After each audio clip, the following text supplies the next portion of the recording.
many argue that democracy is protected at the local level. And from your vantage point, on the city council of Baltimore, how do you see your role in safeguarding constituents from democracy? Who would have thought that being a local politician now would actually have such national implications right now, especially for your city? But just what do you think about that in terms of the role that you play in actually protecting your constituents on a level and on a scale in which you never thought you would probably have to when you took this office? Yeah, you hit the nail right on the head.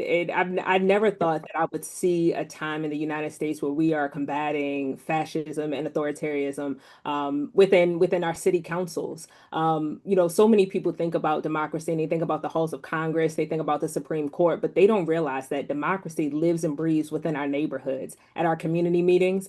And furthermore, as city councilwoman, I take great pride and privilege of protecting democracy. I want people to see that government works and is supposed to work, that is based in reality and facts, and not just a place where you can move laws or change laws simply because of your emotion. Like that's what gets me up every single day.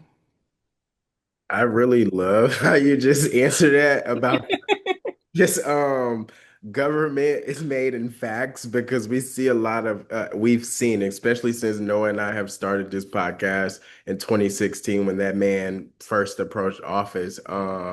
We've seen a lot of just delusion, not Yes. facts, a lot of just energy, a lot of emotion. So I really, really appreciate you saying that. Yeah. And Henry, one of the things that I often remind people is that we at the local level, and the reason why I'm so grateful that you all are focusing on the local level, because we have an opportunity here within our cities to codify laws that can't be done at the federal level. You know what I'm saying? And so we have a direct opportunity to change a lot of the implications that are happening at the federal level with our president. And I think, go ahead, Eric. Okay. No, you got it. And I think one thing that I think is often interesting is, especially now, I think Maryland, I'm a proud Maryland resident. I think our state and Baltimore have, I think, the unique, um, position of privilege to, I think, be represented by such a wide swath of just Black leaders. Can you at least talk about how us having even a governor in terms of Westmore who's willing to also, can you talk about how this is not just an effort for you on the city council or for the mayor, but it takes everyone at every level to equally be engaged. And it seems like everyone in Maryland, even from our great Black woman senator in terms of Angela Also Brooks, everyone seems to be holding the same line. Can you at least talk about how this is taking you, everyone else, to clearly have one band, one sound here? Yeah, and Noah, you hit the nail. Like I am so adamant about one band, one sound, but I'm also adamant, and I'm sure our mayor, Mayor Brandon Scott, great friend of mine, Mhm. he would also say if you don't get in line, you get sidelined. So I think that's where we are in the state of Maryland. Like we cannot afford to allow our civil liberties and just our rights to be trampled over, but also we cannot allow a president to believe that he can come into a state to enact any type of federal action that he wants to. That's just not how we move here in Maryland. And you mentioned everyone working at the same level, like our governor. Governor Westmore, great friend, he's on the same page. Our senator, Senator Angela Also Brooks, we are all on the same page. Mayor Brandon Scott, our city council, our city Yeah. council is not only just dynamic, but we are quite spirited. I was quite spirited in supporting because here's the thing that folks don't understand. When you look at initiatives that are happening at the federal level from our president, they are also supported by the legislative body, which is the Congress. And so here in the city of Baltimore, our legislators, our Congress is really our city councils. We make the laws, we set the tone. We set the tone of how things should be done, how our liberty should be protected, but also how we can be a national leader for other city councils to take what we're doing here in the city of Baltimore and replicating it within their cities as well. Like this ain't the time to just be, the lone man on the lone Yeah. island. Again, if you are not in lockstep with what we are doing, you will get sidelined. And I think that we have seen that here in the city of Baltimore. We've seen that here in the state of Maryland. We're See, setting the precedents.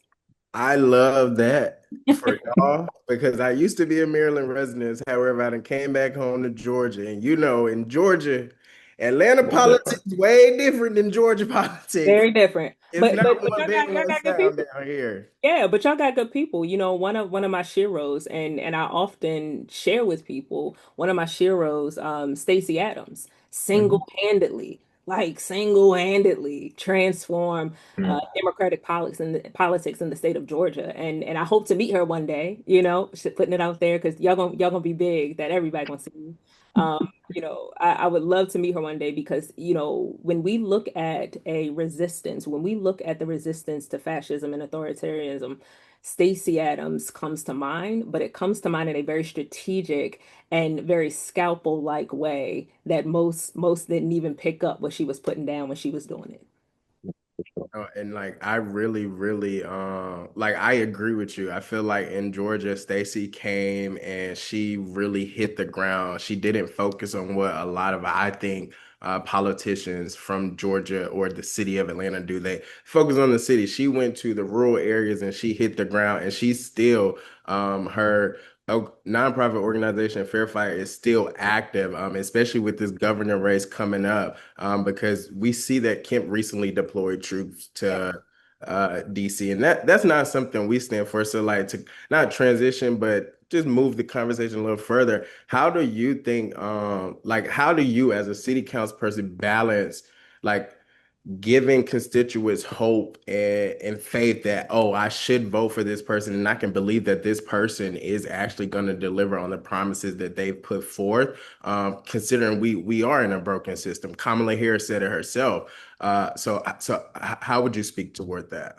So first and foremost, I just want to give you a little bit of context because when people think about Baltimore City, they think that it's just a unilaterally Democratic city. And Noah, you know where I'm going with this. Yeah. So Yeah. Baltimore, I serve South Baltimore. I serve 41,000 residents in the city of Baltimore. 40% of my base is Trump supporters. 40% of my base are Trump supporters. And when I came in, I said, look, we're not going to focus on the fact that you support a man that does not care for or even believe in a politician that looks like me. But I'm going to find a way of commonality to make sure that I can show you and demonstrate that I'm well worthy for the position to serve, but also that our needs are not that different. You know what I'm saying? Like our needs are not that different. So when I think about accountability, I first go in with a positive mindset and say, okay, we got something that we want to tackle together. Now, we are in a very different time. Racism and sexism, xenophobia, all the things are really getting into people's brain that simply because of the way that I look, I'm stupid. Yeah. I don't know nothing, you know? Yeah. And I had to alter that sense of accountability because, Lauren Coates said that actually this morning. I don't have to argue with stupidity. I argue with those that want to make a difference within their community. I want to partner with those that want to see a change in South Baltimore and the city of Baltimore. And that's where my mind of accountability is now because there are some folks that just simply the way that I look and the way that I talk, and just simply who I am, will Yeah. always have a negative connotation and a negative aspect towards me. And I simply don't seek to do government with them. I will continue to serve them. I'll continue to serve them with, a wonderful smile on my face, but I don't have to argue with things that we know are pertinent. Slavery is bad. Racism is bad. Sexism and xenophobia is bad. We know those are bad. I don't have to argue with that. But when we can come to a commonality and come to a table and say, we need to fix a broken system, and who are and what are the levels of government, who are the elected officials that we need to engage, that's when we have a state of accountability. I think Yeah. that Democrats have been nice for way too long. We've been playing these respectability politics for way too long.